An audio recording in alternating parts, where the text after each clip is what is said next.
I wrote the first number down in a notebook on a Tuesday. $1,200. Mom could not remember transferring it. My brother lived 1,000 miles away. I did not call him. I did not warn her. I bought a shoebox. I labeled it in pencil, and I waited 6 years.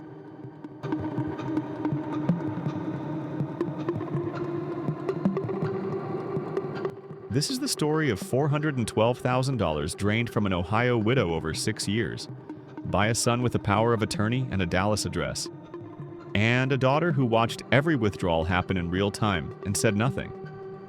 Not to her brother, not to her mother, not to the police. She photographed every envelope, she logged every statement, and she waited until the funeral was over to open the shoebox.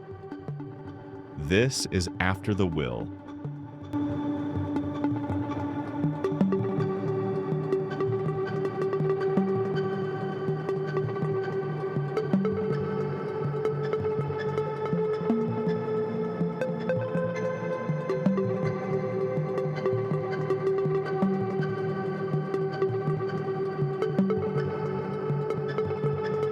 The Bennetts lived on Elmwood Road in a town called Marshall, Ohio. Harold Bennett was a county surveyor. Eleanor Bennett was a librarian. They had 2 children. A son, Grant, who left at 18 and built a commercial real estate career in Dallas. A daughter, Claire, who stayed in Marshall, taught high school chemistry for 21 years and never married. Harold was diagnosed with stage 4 lung cancer in October 2017. He had never smoked a cigarette in his life. He died on a Wednesday morning in March 2018, with Claire holding his left hand and a hospice nurse checking his pulse. Grant arrived 7 hours later. He said his flight had been delayed. Claire did not ask from where. Mom started forgetting things the summer after Dad died. Small things. Where she had parked the car. What year my father retired. The names of the flowers she had planted every spring for 40 years. By August, her neurologist used the word vascular dementia. She had to write it on a piece of paper so Mom could read it later. I took a leave from the school district in September. I moved into my old bedroom on Elmwood Road. The wallpaper was the same wallpaper I had picked out in 8th grade. Yellow daisies. I slept under it at 43 years old. Grant flew in for a weekend in October. He hugged me at the airport and he said, "Let me handle the paperwork." I was tired. I said yes. I flew back in October to help with the estate. Dad had left everything in a simple joint account with Mom. There was a house, free and clear, a brokerage account with about $600,000 in Vanguard funds, and a mother who could not remember her doctor's name. I had a financial power of attorney drawn up that weekend. Claire watched Mom sign it. She never asked for a copy. The statements from Vanguard came to the house every month in a blue envelope. Mom could not read them anymore. She stacked them on the kitchen table and forgot they existed. I started opening them in December just to make sure the balance was stable. The first one I read had a transfer out, $1,200, labeled medical. Mom had not been to the hospital that month.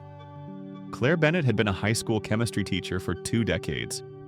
She taught her students to write every observation down before they drew a conclusion. She believed a single anomaly was noise. She believed a pattern required a minimum of 3 data points.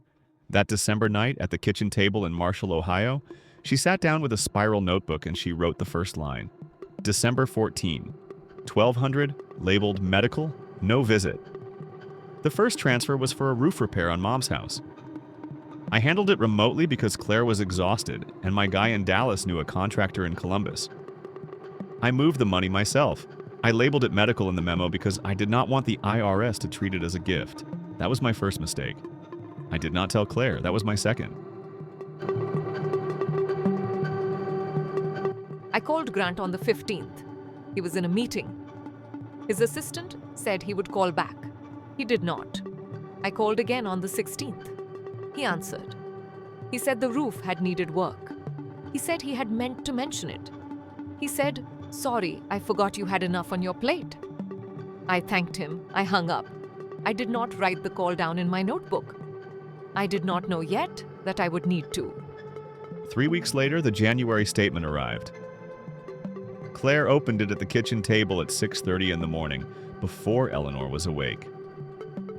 There was another transfer, $1,800 this time, labeled Caregiver Reimbursement. Claire read it twice. She looked at the blue envelope in her hand. She set it down next to the December statement. 2 data points. She needed one more.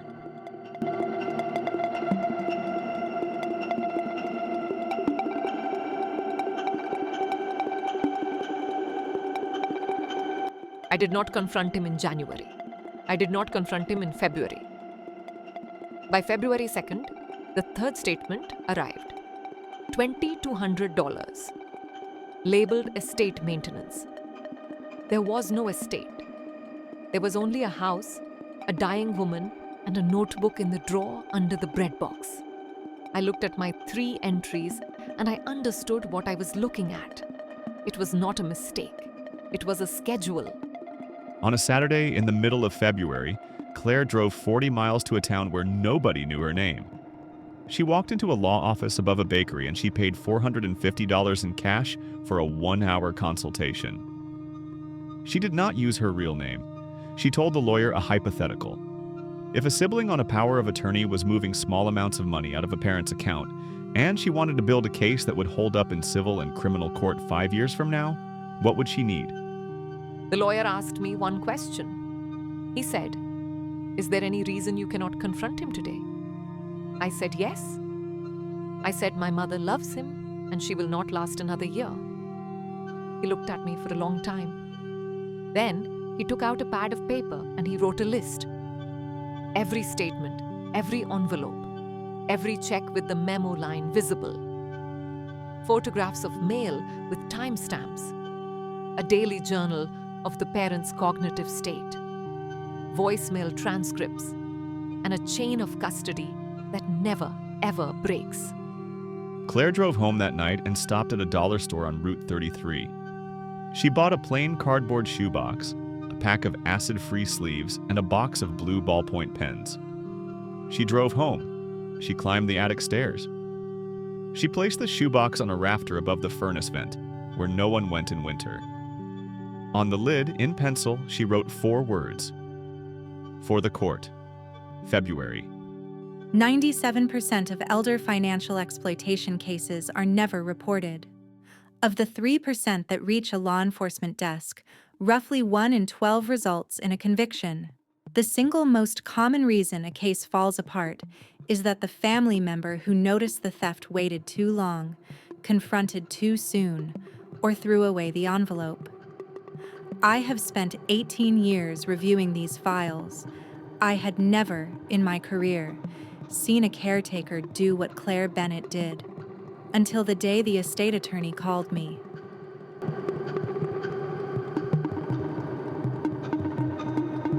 By the spring of 2019, Claire had developed a ritual. On the first Saturday of every month, she would wait until Eleanor fell asleep in the armchair in front of the television. Then she would walk to the mailbox, collect the blue Vanguard envelope, carry it to the kitchen table, and photograph the front and back of every page before she opened it. She slid each statement into an acid-free sleeve. She wrote the date on a pencil line across the top. She climbed to the attic. The shoebox grew heavier by 6 pages a month. In April of 2019, I took $48,000 out in one wire transfer. It was a commercial deal in Fort Worth that had gone sideways, and I needed liquidity fast. I told myself it was a bridge loan. I told myself I would put it back in 3 months. I labeled it trust distribution on the memo line. There was no trust. There was a power of attorney that nobody ever actually read except me. The April statement landed on a Thursday. I photographed it at 6 in the morning. I sat at the kitchen table and I stared at the $48,000 line for a long time.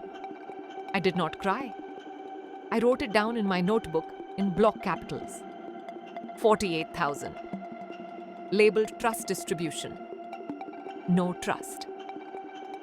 Then I made Mom's oatmeal the way she liked it, with the little sugar packet on the side, and I took her to her doctor's appointment at 9. That same Thursday, Eleanor Bennett's neurologist in Columbus upgraded her diagnosis from mild vascular dementia to moderate. He printed the new paperwork and handed it to Claire in the waiting room. Claire folded the page in half and slid it into the zipper pocket of her purse. 4 hours later, it was in the shoebox in the attic, next to the April statement. The dates were 3 days apart. The correlation was not a coincidence. Claire had already learned to recognize the shape of one. I called Claire in May to check in. I asked how Mom was doing. She said she's the same. I asked about the house. She said the roof is fine. I asked if she needed anything. She said no. I remember thinking my sister is a low-maintenance person. I remember feeling lucky. I did not know she had been photographing my statements for 5 months. She never raised her voice once. People who have heard this story always ask me the same question. Why did you not confront him? Why did you not protect your mother? I have rehearsed the answer 100 times. My mother did not remember what Grant looked like anymore. She called me his name twice. If I had told her that her son was stealing from her, one of two things would have happened. She would have believed me for an hour and forgotten, or she would have believed me forever. I did not want her final memories of her son to be a headline, so I took them. By the end of 2019, the shoebox held 11 months of statements, 37 photographs of mail, 2 voicemail transcripts, and a handwritten journal with an entry for every day of Eleanor's cognitive state. Grant had removed $87,000 by year-end.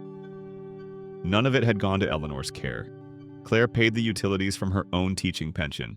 She paid the property tax out of her savings. She never asked Grant for a cent. I learned to use a cheap digital voice recorder. I kept it in the pocket of my apron. Every time Grant called, I pressed the button before I answered. I labeled each recording with a date and a duration. I transcribed the important parts onto index cards in pencil. I used pencil because the lawyer had told me pencil dates the ink. Graphite on acid-free paper will outlast me. He said that like a joke. I did not laugh.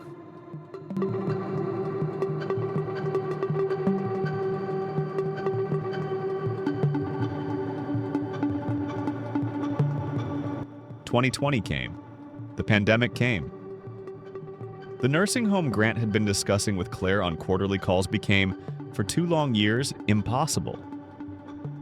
Eleanor stayed at home. Claire stayed with her. The statements kept arriving, now through a secured online portal that Claire printed every week at the public library on a $5 print card she paid for in cash. Grant took $104,000 out of the account in 2020 alone. He told himself it was rent for his sister. He told himself it was hazard pay. By 2020, I was telling myself a story I had built carefully, brick by brick. The story went like this. Claire was getting a free house. Mom's care was costing the family money. I was the executor under the will. Everything in that account was going to be mine eventually. All I was doing was accelerating the timeline. The story was not true. I knew it was not true. But I was a busy man in Dallas, and the story was easier to drive to work on than the truth. In the fall of 2020, I added a second shoebox. I labeled it the same way, for the court. October. I placed it on the rafter next to the first one. When I looked at the 2 boxes side by side, I understood for the first time that I was going to live through this for years, not months, years. I thought about quitting. I thought about calling the police. I thought about burning the boxes. I did not do any of those things. I went downstairs and I made Mom's dinner. The months became years. 2021, 2022, 2023. Eleanor stopped recognizing Claire on alternating Tuesdays and then on most days. Grant flew in for Christmas 2022 and spent 45 minutes in the house before driving back to the airport. He did not take off his coat. He kissed his mother on the forehead. He asked Claire if she needed anything. Claire said no. The shoeboxes in the attic had become 3 shoeboxes, then 4. By the time Eleanor Bennett was admitted to hospice in January 2024, Grant had removed $412,000 from her brokerage account. The balance was down to $81,000. He had never been questioned. He had never been warned. He had never missed a wire transfer opportunity. And in a small attic on Elmwood Road in Marshall, Ohio, 5 cardboard shoeboxes waited. They waited for a funeral. They waited for an estate attorney. They waited for the day Claire Bennett would walk into a conference room, place them on a table, and say the only sentence she had been saving for 6 years.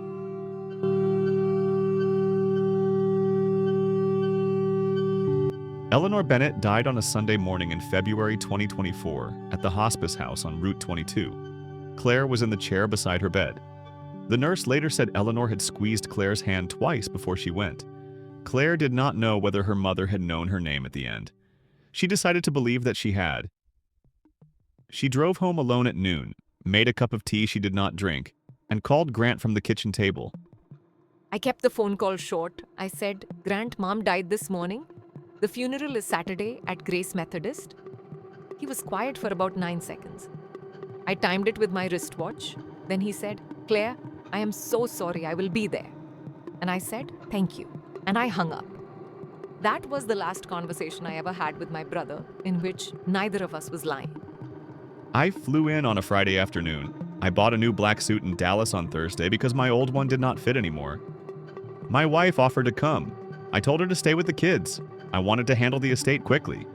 I thought I could be back in Dallas by Monday evening. I had a closing to get to on Tuesday. I assumed the will reading was a formality. Claire had been quiet for 6 years. The funeral was held on Saturday morning at Grace Methodist Church in downtown Marshall. 41 people attended. Eleanor had taught half of them to read in the public library reading circle she had run for 20 years. Grant stood at the front. He did not cry. He shook hands for an hour. Claire sat in the second pew with a cup of cold coffee in her lap and the lid of one cardboard shoebox under her coat. She had not brought the whole box, just the lid. She wanted a reminder. The meeting with the estate attorney was Tuesday morning at 10. I packed the 5 shoeboxes into the trunk of my car at 8. I drove with the heat on, even though the morning was mild. I did not listen to the radio. I got to the office 12 minutes early. I sat in the parking lot and I watched the minute hand on the dashboard clock. At 9:58, I carried 2 boxes at a time through the front door. I made 3 trips. Grant was already in the conference room. He was on his phone. He did not look up. The estate attorney was a woman named Patricia Halloran. She had handled Eleanor Bennett's will update in 2015. She opened the meeting by reading the will. The house went to Claire in acknowledgement of her role as primary caretaker. The brokerage account, whatever remained, was to be split equally between the 2 children. Grant nodded. He had been expecting this. Then Claire slid a plain cardboard lid across the table. On it, in pencil, were 4 words. For the court. February. Patricia stared at the lid. Grant stared at the lid. I said, "Patricia, before we distribute the estate, I need you to look at something." I said, "The brokerage account has about $81,000 left in it. When my father died, it had $620. That difference is not investment losses. It is not mother's care. It is my brother. I have every statement. I have every voicemail. I have a 6-year timeline. It is all in these boxes. I would like to retain you to represent me in both a civil and a criminal matter. I would also like to record this moment because my brother is about to tell you a story I have heard many times." I did not tell the story she expected me to tell. I looked at the boxes for a long time. I looked at my sister. I had flown in from Dallas believing I was the one in control of the room. And then I watched the oldest person I had ever known, my little sister who used to borrow my pencils, slide a shoebox lid across a conference room table in my direction. And I understood, in the span of about 4 seconds, that I had already lost the case. I did not need to see the boxes. I knew what was in them. Patricia Halloran asked Claire if she could take the boxes to her office for review. Claire said yes. Patricia asked Grant to return in 1 week. Grant said nothing.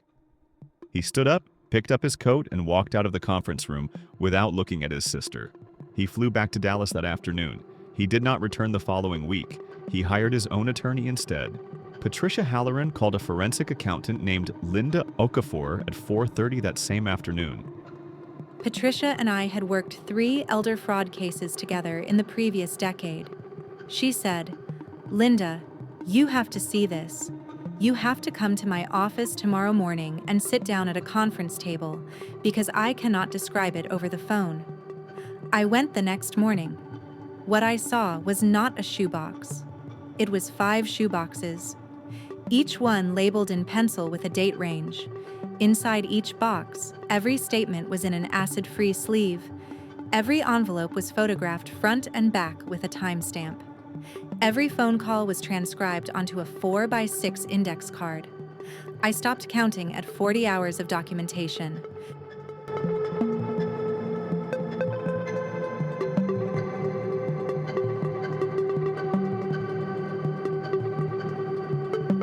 In an average elder fraud case, my job is to take a few scattered bank statements and try to build a story. In this case, the story was already built. Claire had done my job for 6 years. She had created a timeline in which every single withdrawal, every single label, every single phone call was documented, time-stamped, and matched against her mother's medical records. When I compiled the final forensic report, it was 117 pages long. It took me 9 days. It would have taken any other accountant 6 months.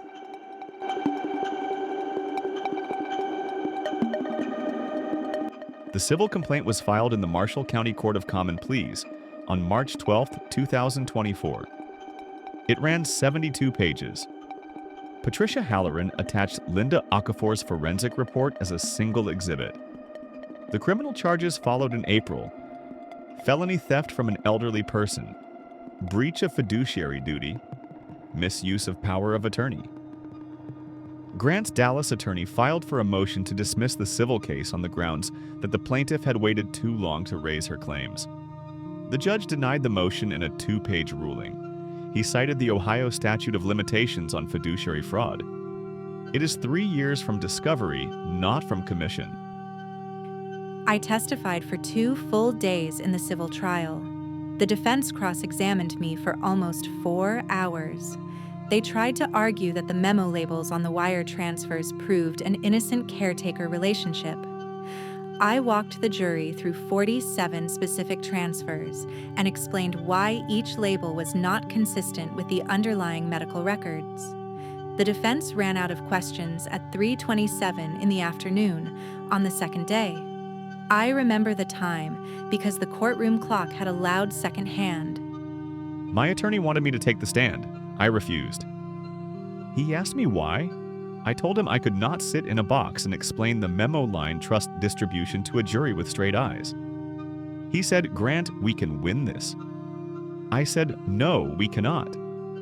I said, "My sister has been writing my biography in pencil for 6 years and every page is true." He resigned from the case 3 days later. I hired a new attorney. The new attorney negotiated a plea. Grant Bennett pleaded no contest to 2 counts of felony theft from an elderly person in August 2024. The judge sentenced him to 3 years of supervised probation, 400 hours of community service, and ordered him to repay $412,000 in restitution, plus $18,000 in interest. The court placed a lien on his house in Dallas. At the sentencing, the judge read a single sentence from the bench that would later be quoted in the local paper. He said, "In 27 years on this court, I have never seen a victim do the prosecution's job better than this one did." I recovered about $280,000 of the $412,000. The rest is in a lien on Grant's house and a monthly restitution check that will arrive for the next 14 years. I have not spent a single dollar of it. I put every check that arrives into a savings account in Mom's name, and I will donate the entire balance to the Marshall Public Library. when the restitution is complete. I will not live on money. My mother did not know she was losing. Claire returned to teaching chemistry in the fall of 2024. Her students did not know her name was in the local paper. She kept the shoeboxes in the attic for 6 more months, and then she donated the 5 boxes, sleeves, index cards, and all to the Ohio Attorney General's Elder Fraud Education Unit. They are now used as training material in county prosecutor offices across the state. The pencil is still legible. The graphite is still sharp. I lost my real estate license in the fall of 2024. The Texas Real Estate Commission opened a review within a week of the plea. I sold the house in Highland Park in early 2025 to start paying the lien. My wife and I separated in May. My kids will not speak to me on the phone without their mother listening. I send Claire a monthly restitution check. She cashes each one without a note. She has not spoken to me in 2 years. People ask me whether I regret the 6 years, whether I should have confronted Grant in month 3, written one angry letter, called the bank, told my mother. I think about that question every week. The truth is, I'm not sure I made the right choice. I'm sure I made the only choice I could live with. I chose not to take my brother away from my mother in the last 6 years of her life. He stole from her because he could. I let him because I loved her more than I wanted justice on her calendar.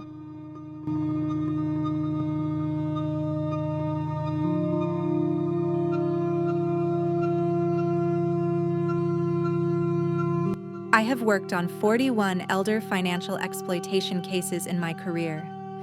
39 of them were built after the parent had already died, from scraps and shredded statements and recovered bank logs. 2 of them were built in real time by a caretaker who knew the crime was happening. Only one of those 2 led to a conviction. Claire Bennett's case is the one. The difference was not intelligence. The difference was not resources. The difference was patience.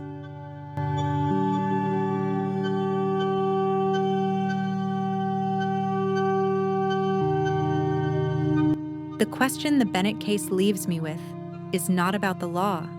The law worked. Grant was convicted. The money was recovered. The question is about the 6 years. For every month Claire did not call the police, her mother's savings shrank.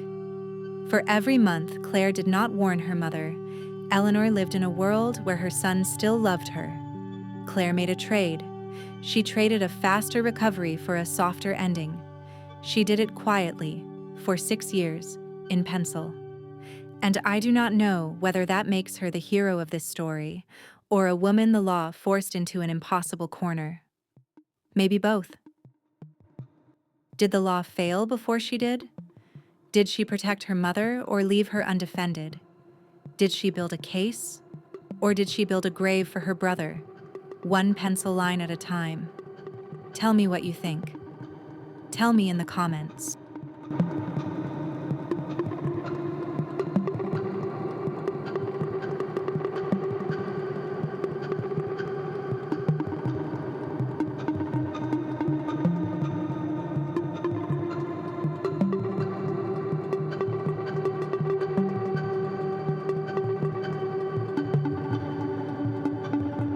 Next week on After the Will.